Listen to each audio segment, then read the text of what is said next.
here from Pantheon Plus, and we are having some video issues with Haya's internet up in Canada, which he says is the best ever. So we got something up there that I think is pretty close, and I think that that would work just as well as having his picture up there. So, Haya, what's up? Hey. So at least the video didn't work on your favorite class. I know, it's sad. All right, guys. So we're not going to waste any time here. We're going to jump right into our final DPS class. That is the Monk. Haya's favorite thing in every game he's ever played. So we're going to see Canadian excitement at an all-time high tonight, I believe. Well, fucking A, right, dog? Oh, okay. So let's jump right in. So looking at the Monk, 4 classes out. I always say classes instead of races. If you watch our videos, you'll see me do it a lot. 4 races are available to the Monk: Archive, Darkmere, Human, and Scar. Any issues? Anything you would change there? You only need the human, but the others are just superfluous, extra for the good of the people. Yeah, so, I mean, I do like in some games when they do have shorter classes. Again, what is wrong with... Hold on, guys, hold on. This is the problem. I haven't had enough of this. Chug. Okay, so the short races appear to be cut out of this one. So we have... I guess the one that's interesting is that there's no elf, which makes sense, but then you have the Dark Mirror there, right? So... And they're not elves; they're kind of a cross of a dark elf and a mermaid. So, I guess I'm okay with it. I can understand the short races not being involved because their punches and kicks can't reach that far. They and just you're not don't going to have see the a reach. monk, right? Monk ogre. So, yeah, the only one that really could make any sense would be an elf, and I guess it's fine that they're not.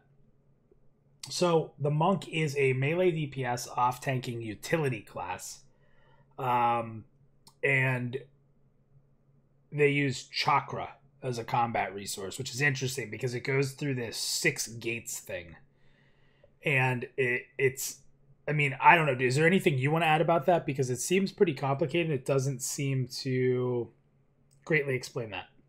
Okay, so my super simplified understanding of this, as a fight progresses, you will gain this chakra and be able to unlock these gates. I think that's what they call it. Mm-hmm. And when you're in these different gates, you can use different abilities or different flavor to your ability. And it's just like it's a combat discipline. So the longer this fight goes on, the more into it you get. Okay, so you kind of get into a fighting flow. Exactly. That's pretty cool. And it looks like you get powerful defensive and healing, self-healing abilities as you go through those too, which is pretty cool. All right. Yeah, that's where we come in with the off-tanking, quote-unquote, abilities. You can't see me do quotes because I got Terrence Phillip up there. That looks just like you. I couldn't even tell. I thought the video kicked on. So the armor available. So we have cloth, light leather, monk-specific martial armor. I'm perfectly okay with all that. How are you feeling? Yeah, I like it. Training gis and those kinds of martial art outfit, I'm good. Cool. Yeah, leather should be the max that a monk can wear. I'm fine with that.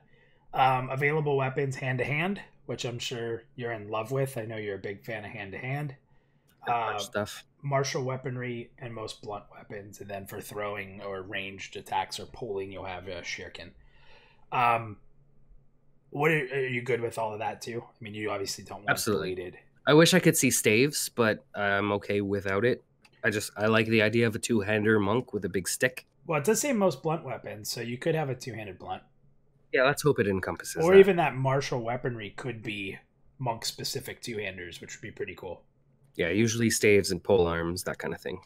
Now, you're going to have to, and I'm going to get all the EQ fans mad at me. I played a monk for a long time, but it was a long time ago, and I've drank a lot and experienced life in quite an incredible way. So hand-to-hand, I remember that you could do it in EQ, but it wasn't efficient to do that, right? You wanted to usually use maces or... It depends. There was an iteration of EverQuest where hand-to-hand was like stupid overpowered, and you had the hand-to-hand ratio was better or equivalent or better than N-tier rating weapon. without anything in that slot. So it depends on how they do it. They implement it. They add the numbers in and see if you're going to hit for 100 million damage. Now, I mean, so you're into this class, so that's why I'm asking you a lot of questions tonight, and I'm going to continue to do that through this because this is your class. You've played so many iterations of it. You've played EQ Monk. Do you want hand to hand to be better than weapons? I mean, does not getting weapons feel boring? It can, absolutely. You lose out on, let's call it transmog options. Yeah. But at the same time, there's still something really cool to be said about the guy who's there without a weapon, who's just going to punch you and mess you up. Like, it's such a cool thing. Yeah, it is really cool. I almost wish that they would make gloves that had, like, if not using a weapon, you have this ability to your hand. Yeah, I like that, actually. That would be really cool. I mean, I don't know if that's something we're going to see, but yeah, just to be able to collect something that would enhance your combat ability outside of basic armor. For me, it would be a deal breaker to not be able to upgrade or see new weapons. That would hurt. I mean, from a lore perspective, it's badass. I totally agree with you on that. But from a stats and that stuff, yeah, you lose out on 2 slots of stat items because you're not wearing weapons. So the one really crazy thing about monks is if you're looking at our feed right now, these are all the abilities for monks. So we have plenty of time to really discuss compared to what we normally have to look at. Now, I would say that maybe not everything is here, which we are common to let you guys know that what we're doing is a pre-alpha look at these classes. So let's go ahead and walk through these, and please stop and interrupt me if you want to comment on anything. So you have Elbow Strike, which is an attack with a quick melee strike. You have Flurry Punch, which is going to be, your rapid fire frontal punches, and I hope that's a frontal that hits multiple targets. Setting Sun Kick, a precise kick that slows your enemy's casting speed, which is pretty cool. And it's a generator. Yep. Rising Moon Kick, a powerful kick that deals high damage to your enemy. If used within 10 seconds of setting Sun Kick, it will increase your strength for a short time. I'm liking synergy within abilities. It's a small thing, but it's still a thing. Yeah, and for a Monka class that's about a martial art, having combos is, it's an important feel, I think. Absolutely.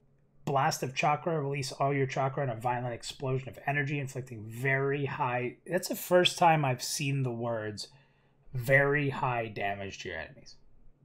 I don't know if I've seen that exact wording in any other class. This ability will stun you and the enemy for 3 seconds. You see here how it says requires the gate of release to be open?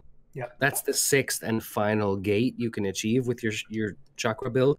So that's your end of combo, like dump everything, start over move. That's or like where, a kill shot. Yeah, you build up to this big thing, and this is the big. Okay, that's pretty cool. I like that. Mountain Pose. Your body becomes hard as stone, purging most poison and disease effects and increasing your armor class for 10 seconds. Is that a quick off tank thing that you'd hit? I mean, I get that I guess you could use it just to purge, but the armor class, I'm wondering if it's significant enough to be one of your off tank abilities. I could see that being a thing. Like the puller says, oh, well, you'd say, I got 2 guys coming in, I'll grab this one, and then you pop this as it comes into camp, and the tank grabs the other one, and you're alive for the extra, whatever it is, 10 seconds. Yeah. Strike of the Wandering Wind, a powerful technique that inflicts your enemy with all the physical damage you have taken in the last 5 seconds and heals you for the same amount. So another really nice off-tank ability. That's really cool. What is that? There is an ability like that. Was it? I thought it was in... I think it was a trinket in Legion. Oh, yeah. You're right. It might have been a trinket. The Archimon trinket, I think it was. Yep. The legendary. That's cool. Yeah. That's very You got a damage shield or a damage absorb, and then when it burst, it would damage them for it and heal you for it. So this one's just going to deal damage and heal instead of absorb. This time without RNG. Yeah. A flying kick that does very high damage to your enemy and knocks them back a meter. Positioning tool. Interesting. That's good. Yep. Kata of the Flickering Flame. A well-timed series of attacks designed to disorient your enemy, inflicting damage with each hit and reducing their hatred towards you. Tank swap. Yeah, that's a good tool if you're going to be in this off-tank role and you want to give it back to the actual main tank. That's what you use. If I'm a warrior and you're a monk and you're going to hold something for a short period of time, we burst down the target I'm holding. I swap over to you. I taunt. You hit that. It helps me generate more of the threat, in a sense, by math. It's a little bit redundant because my inner instincts say I would just feign death to give you the threat, but it's a nice to have an additional tool. Yeah. Kick of the Raging Gale. It could be good too if you accidentally have a couple mobs on you and you want to get one off and you're having struggle with it. So, Kick of the Raging Gale. We actually read that one already. I lied. Kata of the Wandering Wind. You align your attacks with the flow of your chakra, dramatically increasing the chance to dodge and counterattacking every melee attack that does damage to you. That's a sick off-tank ability. Yeah. That's what I love about this kind of a class, the melee fighter, monk, bruiser, whatever you want to call it, is that they're dodge classes. They're made to avoid attacks rather than take them and just suck it up. Yeah, the only other class I can think of that was that reminds me of being like an evasion tank, because there aren't many evasion tanks out there. In a game like WoW, for example, there were no evasion tanks. You can the say monk. No, you weren't. You weren't a true evasion tank. You were taking damage and staggering. Yeah. There was in Rift. I think it was Rift. Correct me if I'm wrong, chat. But in Rift, you could tank as a rogue. It was complete evasion. Oh, that's cool. It was. I didn't play enough Rift to get there, but that's really cool. Yeah, it was an interesting thing. It was very different. If you had a rogue tank, it felt like a different game as a healer and the rest of the group. But it was an interesting thing. It was a while ago, but I do remember running a few dungeons with a rogue tank, so it was pretty interesting. Iron Palm, a heavy blow to your enemy's head, right in the head, which it angers them. They're pretty pissed off about it. Right in the head. Right in the head. Generating high threat, causing them to focus on fighting you. So it's your taunt. By punching them in the head. Also a generator. I can see that being interesting. But it requires a certain gate. So this would be a little tricky to play this class, maybe. Unless you're just sitting there with max chakra, I guess. Well, the gate of anger that this one requires is the first gate. So, it's going to be cool to get comfy and learn your gates and where you are with it, what you can do in this, and I like it. Yeah, and we get to the bottom here. There's ones that use chakra. So, yeah, it will be interesting to see where you want to stay and keep yourself in your gates. Feign Death, we all know that. Inner Fountain. Through intense concentration and strength of will, you completely fill your chakra pool. So you have a cooldown that actually gives you a full burst of chakra. Wow. I want to see the cooldown on that. Feels like to me that would be somewhere around a 5-minute. Yeah, for sure. I mean, you agree? A Harmonious Bond.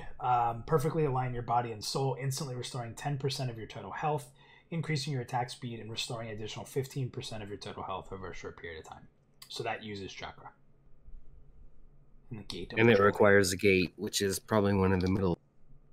Yep. And then the last one that lists here, a powerful strike that inflicts high damage and heals you for 60% of the damage dealt. The percentage of healing can increase above 60% based on your constitution.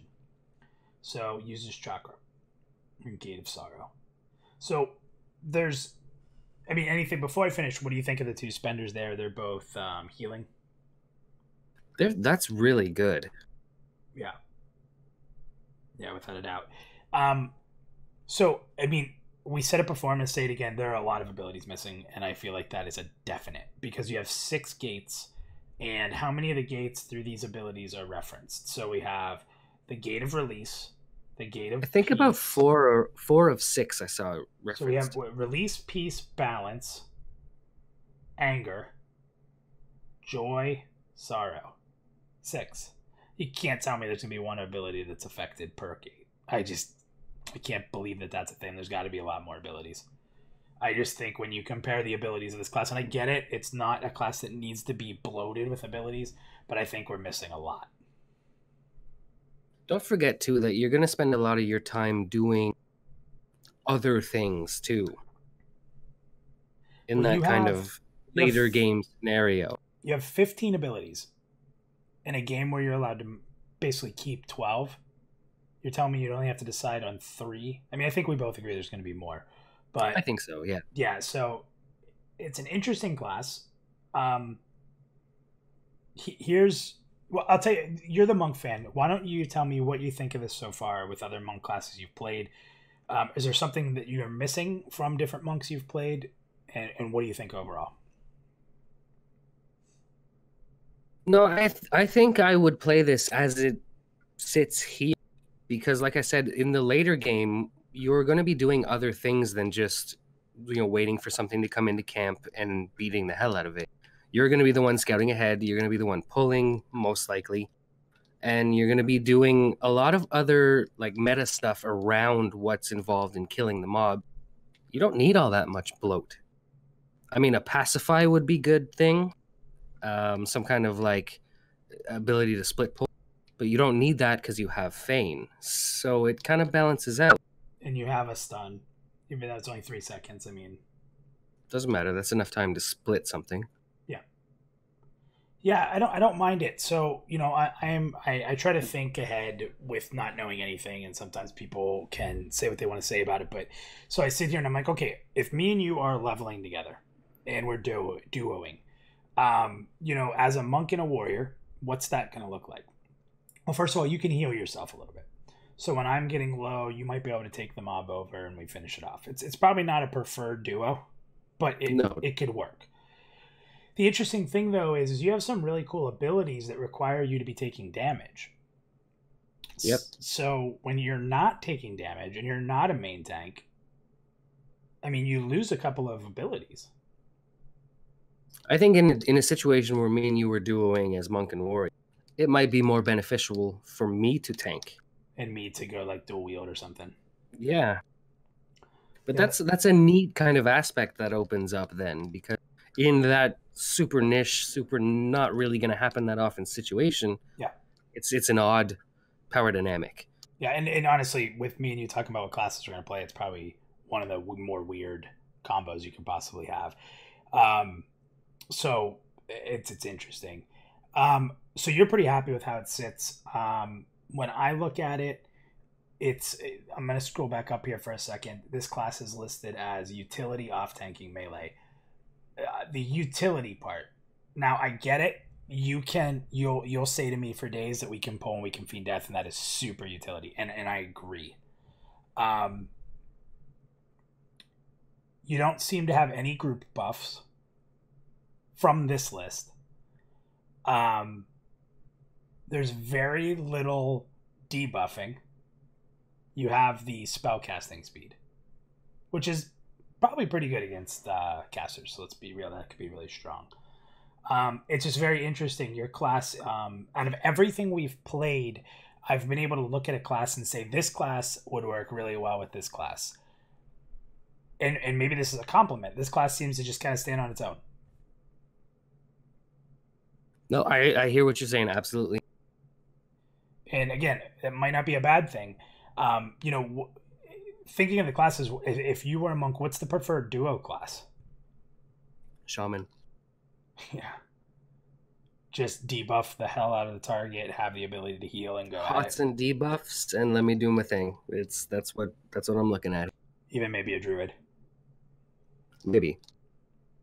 It's interesting. It's very interesting because obviously, why do I bring this up? Hopefully me and you are going to be playing quite a bit when this game comes out, and we're probably going to have a lot of duoing outside of people in our guild who want to team up with us and start doing stuff. So that's something that's been on my mind a lot recently. So, all right. So that's the monk. Pretty simple. Hayel likes it. He likes it set up the way it is. I do believe that there probably is a few more abilities that we're missing here. And maybe some stuff you're going to have to discover with perception and such, which I think a monk should have a pretty cool perception ability set up from a class perspective because of the hadn't even thought of that. Yeah, of course. Yeah. So I'm guessing you're going to travel around and learn techniques and stuff. I almost guarantee that. So yeah, it could be a very cool class. I know there's a ton of Monk fans out there. We've seen a tiny little bit of Monk on streams, but it was not highlighted very well, so we didn't get to really see it in great action. So that's the Monk. That wraps up the last of our videos for classes. It's weird. We started this whole project and we said, well, what are we going to do? It's like, well, let's talk about the classes. We've played a ton of MMOs. We know a thing or two about class dynamics and how they play out. So let's just kind of talk about what we think it's going to look like. And after at this point, we've done 12 classes, 2 wrap-up videos. We're going to do one more wrap-up video. It's going to be 15 videos. So 15 weeks later, next week, we wrap up with a DPS roundtable. So pretty awesome. I'm excited to talk DPS roundtable with you. I'm very excited. I am too, because I'm just going to push the Monk on you. That's all it is. I have very harsh opinions on the DPS, so I'm excited to kind of let loose and see what the community thinks of that. So everybody, thank you for watching the video. Again, not a ton here yet for Monk, but maybe this is it. What do you think? In the comments, let us know. If you haven't been on Pantheon.Plus recently, check us out on there. We do have our community that is slowly building. We'd love to see you guys post on there, change up your avatar. We are going to be doing some special stuff with that in the future, so get your account set up. It is free $99. That's the best price ever. And follow us at PantheonPlus for updates on not only our content, but everybody in the community. And keep up to date with Pantheon through us. So we really appreciate all the people who have followed us thus far. Next week, we are going to wrap up the DPS classes as a total whole and kind of break them down. And then after that, we're going to be jumping into some opinion videos. So that should be pretty good. And when we don't have a varying opinion between me and Hayao, we're going to be bringing people on. So I will give everyone a sneak peek that 2 weeks from now, we will be doing a PvP versus PvE video. And we're very excited to have 2 cool guests on who are going to represent the PvP side. So once again, everybody, thank you for watching. And we'll see you next time.